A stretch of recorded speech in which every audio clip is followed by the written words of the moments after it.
lane. It's when you start to go a little bit high that things might get a little bit loose for you. That's what happened to Will Power when I saw that 2 years ago in turn number 2. Ideally, I think you'd like to be low, in particular going into. Oh, we have a huge crash here on the track right now. It looks like Mikhail Aleshin. I'll have to look up who it is. I saw Aleshin earlier was running very close with Charlie Kimball and as well Sebastian Saavedra, but don't want to identify just yet who it is, as we have yet to identify. It looks like Marco Andretti may have been involved just by looking at the colors. Now, a few laps ago, I noticed, and indeed I do see Charlie Kimball in the car. He is moving. That is good news. But I did see, and he gives 2 thumbs up, does Charlie Kimball. Charlie Kimball gave 2 thumbs up in that 83 machine. I saw earlier that we saw Sebastian Saavedra running with those, but this is going to be Mikhail Aleshin, also Charlie Kimball. Jack Hawksworth is involved as well. Looked like Mikhail Aleshin and Sebastian Bourdais, I understand, also involved. But the good news is, at least first and foremost, Charlie Kimball we can see getting out of the car and getting out of the car under his own power fairly easily. We will have to see and hope for the best now for Sebastian Bourdais. We are told Mikhail Aleshin and as well Jack Hawksworth involved in this incident. Boy, it's just a little thing. But the redesign over the years of these chassis, you look at the way the front end of that race car of Charlie Kimball's is gone, all the way back to the firewall, and thank goodness for that firewall.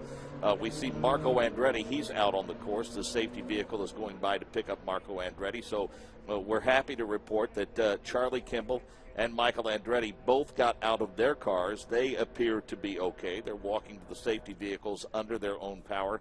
We're waiting for an update now to see what the situation is with the car of Jack Hawksworth and the number 11 machine of Sebastian Bourdais. This incident is in turn number 4. Now, Hawksworth is on pit road. Didn't mean to interrupt. Okay. But we do see the 98 machine of Hawksworth is on pit road. Okay. And it looks like they are working on Mikhail Aleshin, and this is probably going to end this session of this warm-up here. It is, because we at can the see Auto now, Club Speedway in Fontana, California. Jake, we can see now that a car got up into the fence, the catch fence portion of it, and has disconnected the fence. There was a piece of suspension caught up in that fence, so that portion with the wheel and suspension, that portion of the fence was ripped away, and this is what you sometimes don't like about final warm-up sessions on ovals. We understand that you wanted one session under race conditions, and we pushed it back so the sun would not be a factor. But I think our thoughts and attentions right now turn to the driver of the number 7 machine, Mikhail Aleshin. That's who we believe the safety crew is working to extricate from his vehicle now. As we said, we know the 98 machine of Jack Hawksworth. It reported back to pit road. We saw Marco. We saw Charlie Kimball. Nick Yeoman, I know you don't have a good view of the entire pit road, but did the 11 of Sebastian Bourdais make it back to pit road? Can you help us with that? I can look.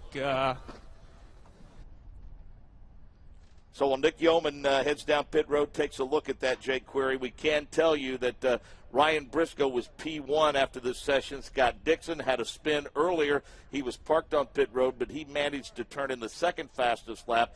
Will Power, Charlie Kimball, James Hinchcliffe, your top 5. Elio Castro Neves, Tony Kanaan, Marco Andretti.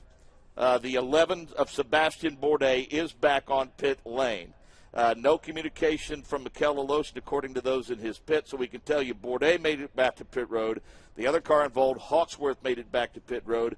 We see Marco Andretti walking up pit road now, and we also know that Charlie Kimball was able to get out of his car, and he is, for all intents and purposes, okay. And the focus now and the attention turns to the number 7 machine of Mikhail Aleshin. Let me recap what it was that I saw. In the previous laps, I saw Charlie Kimball, Mikhail Aleshin, and Sebastian Saavedra running fairly close to one another. Nothing unusual. I think just working on the different field, but they did go 3 wide a few times. And then, as you and I were talking, I looked down to the screen. I think the camera moved over at the last time. They have not shown a replay, but definitely saw a car getting up into the air and getting the air underneath them. That clearly was the number 7 car of Mikhail Aleshin, and we can see that there is a substantial amount of damage done to the catch fence in turn number 4, and it looks like one of those Firestone Firehawks is in the catch fence itself. But, of course, our attention now is to the safety and the well-being of Mikhail Aleshin. As we have said many, many times before, Mark, and we'll say many times more, the Hamato safety crew was there almost immediately. He is in the care of the best medical team that one could have in terms of auto racing when these things unfortunately do happen. Nick Yeoman is on pit road. Yeah, I made my way down to the pit of Mikhail Aleshin and spoke with a couple members of that crew.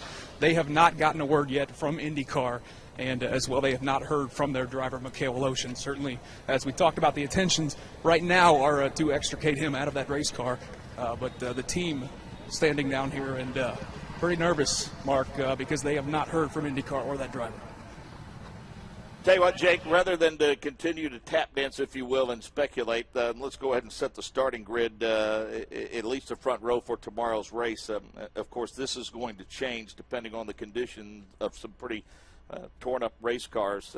But again, that is certainly secondary to the well-being of the driver of the number 7 machine. Your front row will be Elio Castroneves, Juan Montoya, and Joseph Newgarden. We'll be on the air tomorrow night at 6 o'clock. That's 9 p.m. Eastern time. It'll be Paul Page and Pippa Mann in the booth.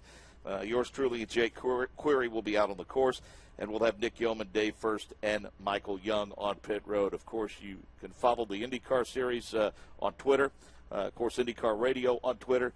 Throughout the course of the evening. I'll tell you what, before we get out of here, one of the guys involved was Marco Andretti. Nick Yeoman, you have him on pit road. Yeah, we're down here with Marco. I guess describe what you saw there in that accident. I saw smoke, but, man, it's hard to slow down from 220. I was crossed up. I almost crashed myself, and then I ended up spinning to the inside, so I missed the wall. But obviously my concerns are with Mikhail right now. All right, certainly appreciate it. Not a lot of drivers down here, I think, know exactly what happened. And, Mark, again, as we talked about, so I'm going to take a little time until we exactly find out what happened, but certainly hoping at the well-being of Mikhail Aleshin, and we'll get some word from that hopefully very soon.